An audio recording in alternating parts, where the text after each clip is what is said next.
Today we have the Canik 9mm green bomber.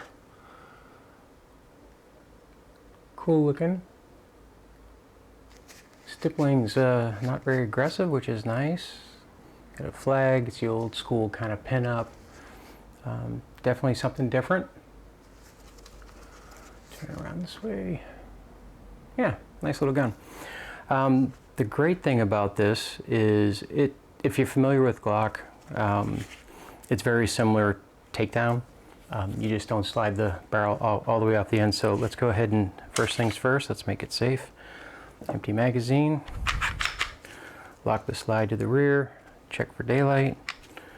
Physically and visually check. Make sure there's nothing in the chamber. So the firearm is clear. All right. First thing you do is you got to pull the slide back a little bit, and you'll see this pull down on this side, and there's another one here that are going to pull down towards the trigger.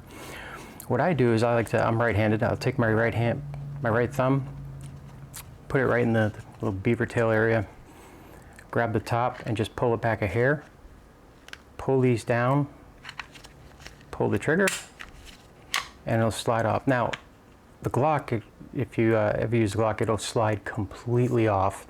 This only comes out about an inch or so, and then it comes right off. Okay, this is a brand new gun. I'm going to clean it up for a customer, try to get the some of that cosmoline off it, etc.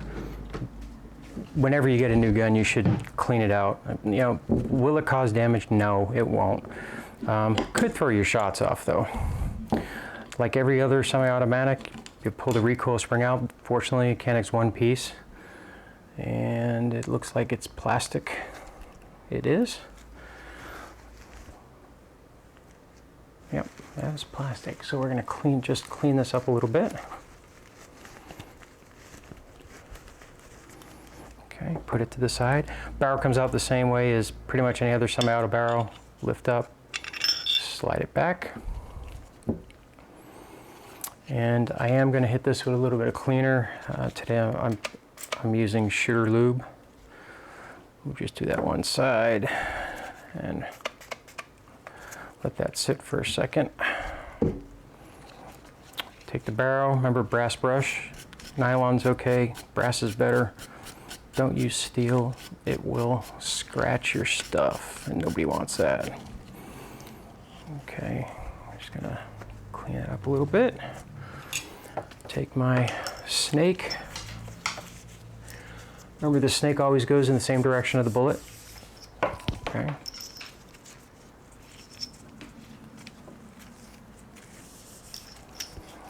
You can hold it up to a light. If you can see, it's shiny inside.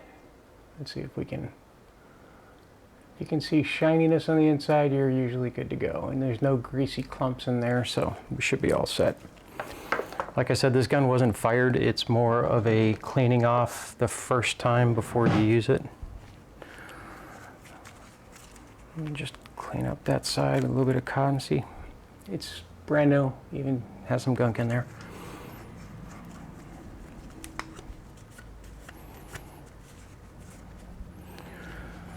All right, one last wipe down with a rag. And then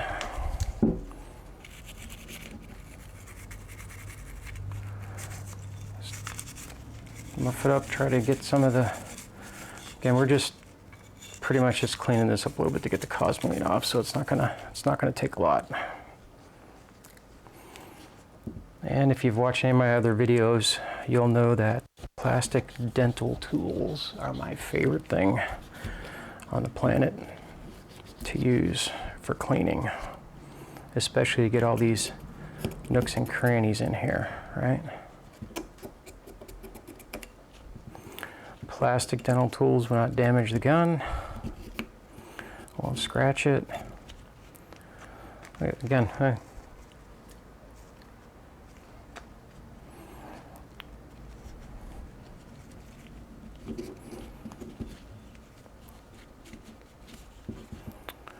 and we'll clean out these rails, and we'll clean the rails on this side. Voila.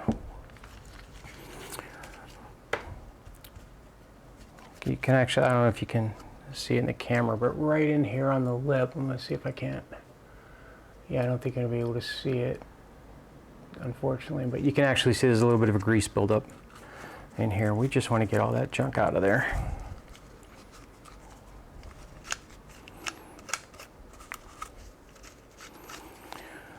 Okay, so that's the basic cleaning. I'm going to go ahead and lubricate it. This is actually a new pistol. I think I said that for a client that we picked up.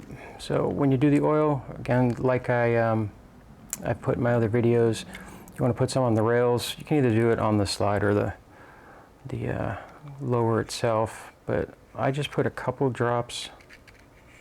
You don't need a ton. Okay, let that sit. A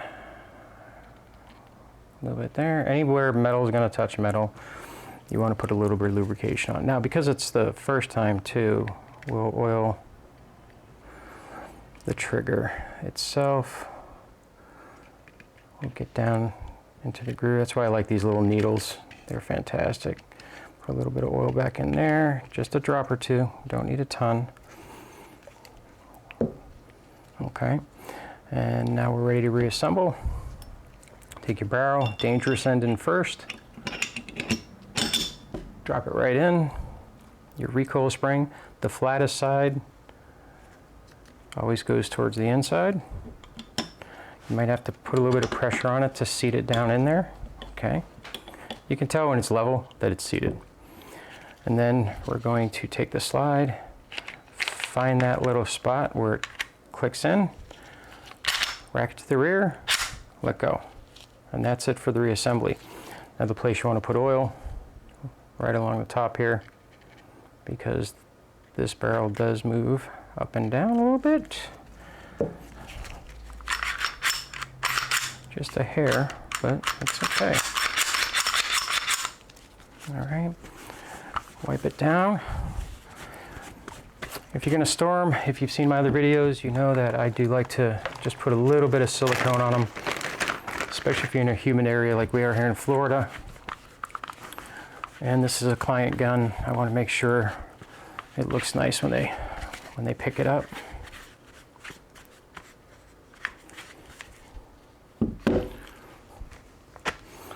And there you have it. The Canik 9mm green bomber, all clean and pretty and ready to go. Do me a favor, help support this channel by clicking the subscribe button. Maybe hit that little bell, you'll be notified when new videos come out. Check out our videos on Predator Armor. Predator Armor is a good one. We took it out to the range and shot it up. That's a fun one to check out. And if you have any ideas for videos, throw something in the comments. We're going to do a lot more on Second Amendment, gun laws. We're going to branch out, not just the cleanings and upgrades, etc., but we're going to start talking about some other things as well. So, again, thanks for your time. Train hard and stay safe.